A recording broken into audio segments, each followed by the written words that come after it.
그러면 또 이제 또 다른 특징이 더 있을까요? 뭐 인천항에서 그러면 퇴적이 쌓이는 거에 있어서 뭐 인천대교 주변도 사실 인천 신항으로 들어가는 주요 항로잖아요. 인천대교 밑으로.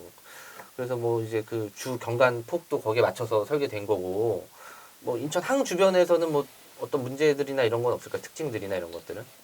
이제 인천대교는 예. 이제 건설되고 나서 예. 최근에 뉴스가 난 게 하나가 있어요. 예. 그래서 여기 보면 이게 지금 이제 구글어스 지도인데 아, 예. 위성 지도로 보면은 이게 인천대교고요. 예.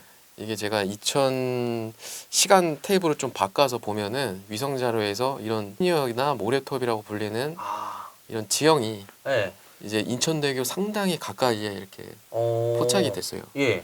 그러면 이제 인천대교가 교각으로 이루어져 있기 때문에 예. 이 주변이 얘가 이동을 하던가 예. 이러면 이제 좀 문제가 생길 수도 있죠. 그래서 저희가 직접 조사를 나가서 이제 시그널티 센터 윤 박사님하고 송 박사께서 예. 이제 직접 나가서 조사를 드론을 띄워서 해보니까 예. 아까 보셨던 위성 자료가 이 쇠녀라는 이제 해저 지형입니다. 예. 이런 게 이제 퇴적, 아, 지금 이렇게 예, 아예 육안으로 보이게 올라온 거예요? 그렇죠.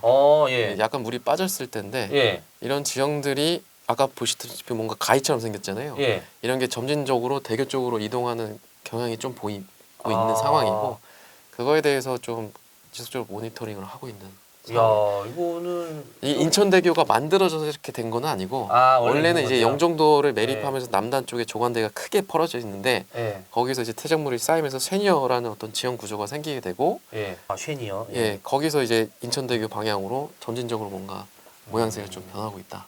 쉔이요. 예. 예. 저는 순간 특종인 줄 알았습니다. 아니 이게 지금 인천대교가 이렇게 위험한가 이러면서. 근데 이거 보시면 뭐라 그럴까 컨테이너선을 뭐 운항하시는 분이나 아니면 뭐 또 지금 전박하기 도선사분들이 보시기엔 좀 무서울 것 같아요. 저런 지형이 눈앞에 있으면 좀 피해서 가야 될 거 아니에요. 그렇죠. 어쨌든. 항로는 아니고요. 아, 항로는 아닌데 예. 점진적으로 항로로 좀 올 수도 뭔가 있다. 가깝게 갈 수도 있죠. 아, 그럼 대비가 필요하겠네요. 해운 네. 당국이. 마지막으로 또 여쭤보고 싶으면은 뭐 여객선과 관련해서는 좀 문제는 없을까요? 좀 이렇게 여행할 때든 뭐 크루즈든 뭐 카페리든 이런 거.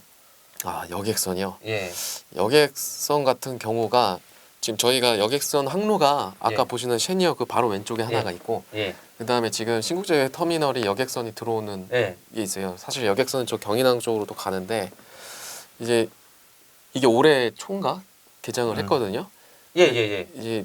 이제 중국 관광객들이나 다른 네, 관광객분들이 여객선을 타고 그죠. 이쪽으로 건너오는데 개장은 2019년에 했는데 예, 코로나 때문에 끊겨서 그쵸. 예, 작년에야 첫 예. 운항을 했죠. 그죠. 예. 예. 그래가지고 이 부분에 대해서 이제 접안 시설이 이렇게 있고요. 예. 이제 퇴적이나 이런 문제가 생기게 되면 네. 이 지금 접안 시설 부분에서 상당히 퇴적이 많이 발생하는 상황이 생길 수가 있어요. 지금 여기서는 남항만 보여주고 있는데 예. 실제 여객선 예. 터미널로 봤을 때는 그 기능을 하려면 예. 배가 들어오려면 상당히 안전한 수심이 예. 깊어야 됩니다. 예. 근데 여기 부분이 상당히 좀 퇴적될 수 있는 구조라서 아, 여객선도. 네, 예. 조금. 근데 여객선은 그래도 뭐 컨테이너 선만큼의 뭐 엄청난 수심이 필요한 거는 근데 예. 접안할 때는 예. 적정 수심이 필요한데 예. 하필 또 접안 시설 이런 뾰족하게 튀어나온 부분 있잖아요. 예, 예. 이런 부분에 또 퇴적이 유독 많이 쌓인다는 많이 거죠. 쌓여서 대가 예. 이제 접안을 해야 사람이 내리잖아요. 예, 예. 그걸 이제 하는데 좀 관리가 좀 필요한 상황이 될 것 같죠. 그건 진짜 뭐 준설 이 퇴적에 대한 부유물에 대한 준설은 진짜 이거 인천항의 숙명인 것 같습니다. 이건 뭐 어쨌든 관리를 계속 해야 되는 거고. 네.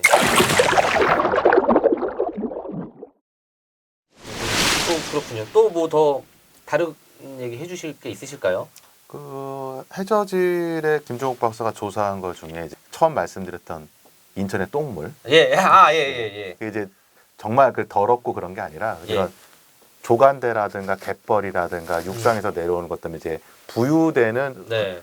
흙탕물이죠. 쉽게 말하면 그죠. 흙탕물인데 예. 그런 것들이 이제 바닷물의 움직임에 따라 이동도 하고 네. 이동하다가 어느 특정 수심엔 또 가라앉기도 하고 네. 가라앉았던 게 다시 또 재부유되기도 하고 하는데 그런 것들을 저희가 저런 화면에서 보이시는 거 정점에서 이제 조사를 쭉 저기 해저지를 퍼 올려서 보통 저희가 해저질의 입도라고 그러는데 네. 해저질의 크기를 분석합니다. 그래서 네. 얘가 모래로 많이 구성이 됐는지 예. 아니면 뻘로 많이 구성이 됐는지를 조사를 해서 그걸 조사를 하면 얘가 어떤 분포를 보이는지를 저희가 자료를 2011년부터 해서 예, 예. 2019년 사이 자료를 조사를 해서 분석을 해봤더니 예. 그런 게 그냥 계속 예를 들어서 모래만 있는 것도 아니고 예. 뻘만 있는 것도 아니고 그런 비율의 주기적인 변화가 좀 있었습니다. 아, 그래서 그 부분을 김종욱 박사님께서 예. 좀 설명을 해주실 겁니다. 그 잠깐 입도라고 하는 개념을 좀 설명해 주시겠습니까? 그 알갱이에 대한 거잖아요. 네. 그러니까. 태적물을 퍼올리면 예. 이제 저희가 이제 퍼올리는 방법도 여러 가지인데 예. 일단 태적물을 실어라고 하고요. 예, 시료. 예, 예. 이제 바닥에 깔려 있는 저 같은 경우는 이제 최상층에 예. 있는 태적물들을 이제 퍼올려서 거기에서 이제 10cm 단위의 시료를 채취한 아, 다음에 예. 그 시료에는 뭐 뻘이라든가 다양한 입자들이 있을 거 아니에요. 예. 입자 크기가 다양한데 그거를 이제 어느 입자가 예를 들어 한 실트 계열의 입자가 몇 프로 속한다. 예. 아니면 모래가 몇 프로다. 예. 이런 거를 분석을 할 수가 있는 거죠. 예. 근데 이런 게 왜 중요하냐면 사실 이제 퇴적 지금 말씀드리는 거는 약간 퇴적 역학적인 측면에서 얘기를 드리는 건데 마찬가지로 이제 해저질의 퇴적물들을 퍼워서 이제 유기물 분석을 한다든가 영양염 분석을 한다든가 아니면 생체량 분석을 한다든가 여러 가지 이렇게 다양한 분야에서 이런 도전을 하고 있어요. 근데 여기서 입도의 크기나 이런 걸 분포를 파악을 하면은 이제 해저질 상태가 어떻게 변하고 있는지 매년 예.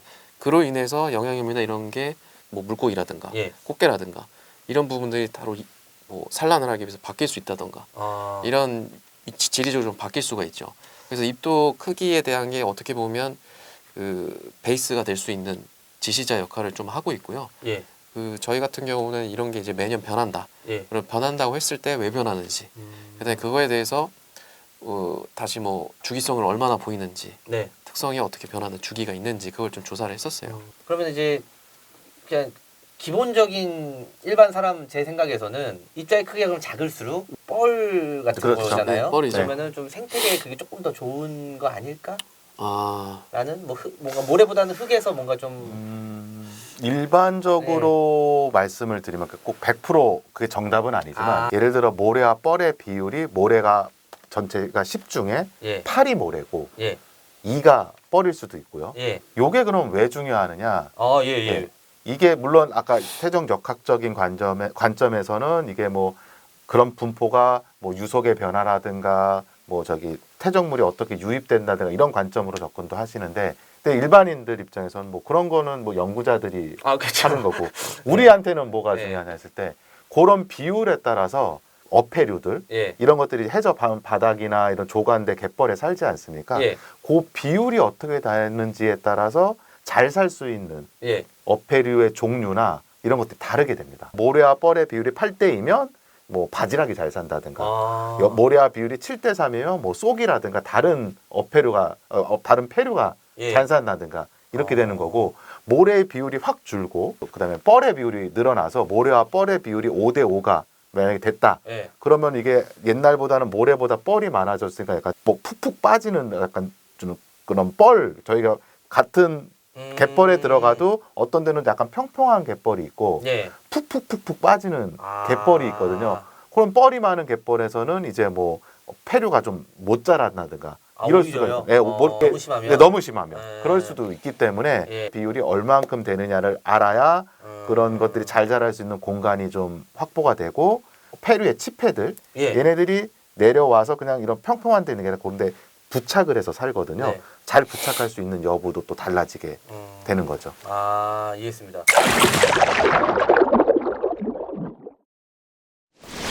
그러면 그래서 인천 앞바다에 어떤 변화적 특징이 있나요? 이게 간단히 설명드리면 예. 뭐 대표적으로 북한하고 남한하고 보면은 이게 보라색이 약간 이렇게 포물선으로 이렇게 V자 형태로 돼 있잖아요. 네. 이게 X축 같은 경우는 시간을 나타내고 예. 2011년도부터 2019년도까지. 예. 근데 2013년과 4년을 기준으로 그 전까지는 이 보라색이 좀 많아지는 거죠. 예. 근데 이 이후부터는 보라색이 다시 줄어들고 예. 그러니까 2011년도랑 19년도는 상당히 이게 샌드고 이게 실트고 이게 클레이 계열인데 예.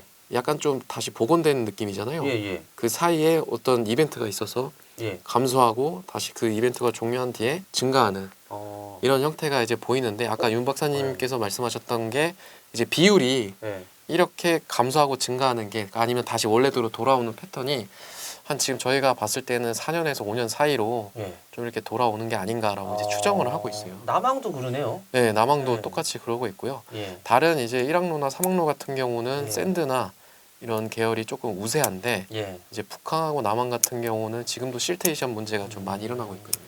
5년이면 뭐 정권 바뀔 때마다 한 번 해주시면 네, 딱 관리해 주시면 될 것 같네요. 예, 알겠습니다. 그러면은 네, 그래서요. 그래서 결국에는 네. 이런 퇴적물 타입이 어떤 건지 네, 좀 분포를 알 수가 있어요. 예. 그래서 아. 2011년도 같은 경우는 S라고 되어 있는 게 이제 샌드 계열이거든요. 이쪽만 쭉 보시면은 이 약간 분홍색이라고 해야 되나? 예. 이런 부분이 이제 뻘입니다. 아. 근데 여기는 이제 오. 야들야들한 샌드였다가 모래였다가 많이 바뀌었네요. 근데 이제 2012년도부터 갑자기 뻘로 갑자기 바뀌기 시작하죠. 예. 그러고 나서 2014년도 이후부터 2015년에는 다시 모래로 바뀝니다. 예. 그래서 이런 주기가 2014년도와 2022 사이에 뭔가 있었다. 예. 이게 보니까 왜 그런 거 하니 이게 기본적으로는 이런 태적 변화를 일으키는 기본적인 거는 가장 큰 게 어떻게 보면 이제 파랑이거든요. 파 뭐요? 그 파도. 아, 예, 예. 파도거든요. 그래서 여기 지금 보시면은 2011년도부터 파도 이 빨간색 점이 좀 강도가 센 겁니다. 아. 근데 상대적으로 2011년 이전보다는 12년과 14년 사이가 좀 파랑이 좀 강했어요. 예. 파랑이 강하면 무슨 역할을 하냐면 젖은 퇴적물들이 아. 이제 붕 옵니다. 많이 예. 예를 들어 욕조에서 이렇게 막 하면은 예. 밑에 뭔가 올라오잖아요. 예, 예. 그런 것처럼 이제 잘 뜰 수 있고 깎일 수 있는 예. 그런 힘이 더 강해지는 거죠. 음. 사실 이제 밑바닥까지 조류가 영향을 미치는 것보다 파랑이 해저질에 미치는 영향이 훨씬 좀 역할을 많이 합니다. 네. 그래서 물론 이렇게 파랑의 역할도 있고 그 다음에 한강에서 내려오는 담수 유사량이라고 하는 수층과 같이 내려오는 토사량들 예. 그런 부분도 어느 정도 일조를 하고 있는 것으로 보였습니다. 이때 좀 이벤트가 있었던 게 예. 2012년부터 14년도까지 가뭄이었어요. 아. 가뭄이었어요. 그래서 네. 유사량이 좀 적었습니다. 예. 그러니까 저희 입장에서 좋은 거죠.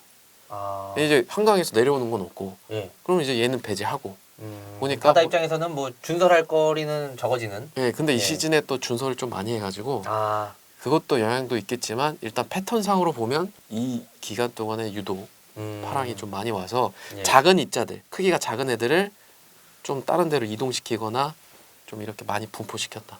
저 때는 왜 파도가 셌던 걸까요? 그거는 이제 자연적으로 나오는 현상이라 자연적으로 아. 바람이 이제 예, 예. 세게 뭐 불었던 거죠. 계절풍의 아. 영향들이 이제 세져서 아, 그건 더 네. 거시적으로 가야 되는 네, 거군요. 그렇죠. 예. 그렇게 보일 것 같습니다. 아, 알겠습니다.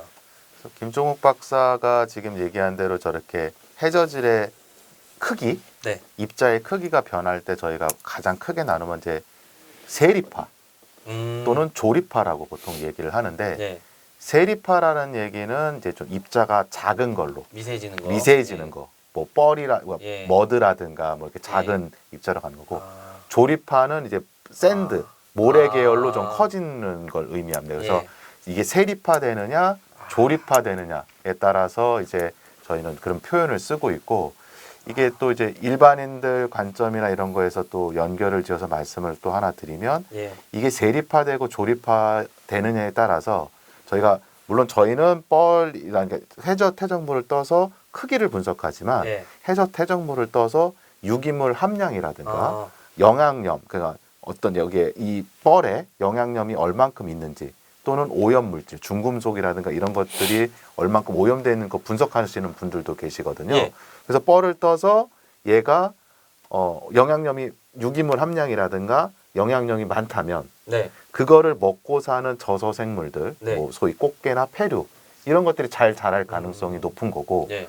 만약에 그 또 뻘을 떴는데 뭐 그런 뻘에서 유기물이나 영양염이 적거나 오염이 돼 있다면 그런 것들이 못 자랄 예. 확률이 아. 있는 거죠. 그러니까 이제 그게 또 이제 세리파 되느냐 네. 조리파 되느냐에 따라서 또 달라질 수가 있거든요. 아. 그러니까 이제 그런 것들이 쭉 연결이 돼서 예. 저희가 먹을 수 있는 뭐 폐류라든가 예. 이런 것들의 뭐 생장 예. 뭐 이런 것까지 연결이 될 수가 있는 아. 결과 자료가 될 수 있습니다. 아, 그렇겠네요. 아, 오늘 또 하나 써먹을 거 배웠습니다. 네. 여기 좀 뻘이 좀 이렇게 푹푹 들어가면은 좀 세리파가 됐네. 이렇게 한 네, 마디 맞습니다. 해주시고. 네. 그래서 좀 모래가 이렇게 좀 모래가 많으면은 좀 이렇게 조리파된 곳이네. 이렇게 네, 표현하면 그렇죠. 되는 거잖아요. 네. 알겠습니다. 이게 또 조개 얘기해 주시니까 어패류, 네. 폐류 얘기해 주시니까 더 와닿는 것 같아요. 네. 네. 그럼 또 갯벌에 대해서 좀 이제 갯벌 생태계에 대해서는 좀 다음 시간에 네. 더욱더 자세하게 얘기해 보는 걸로 하고요. 갯벌을 만들게 되는 그런 자연 현상이죠. 퇴적, 침퇴적, 침식과 퇴적에 대해서 좀 인천 앞바다에 대해서 이야기해 봤고요. 다음에는 저희가 실제로 놀러 가면 눈앞에 보이는 갯벌 있잖아요. 그 얘기를 한번 좀 이야기 나눠보겠습니다. 오늘 인천 투데이와 인하대학교 시그랜트 센터가 함께하는 바다야 놀자 여기서 일단 마무리하겠습니다. 시청자 여러분 감사합니다. 고맙습니다. 감사합니다.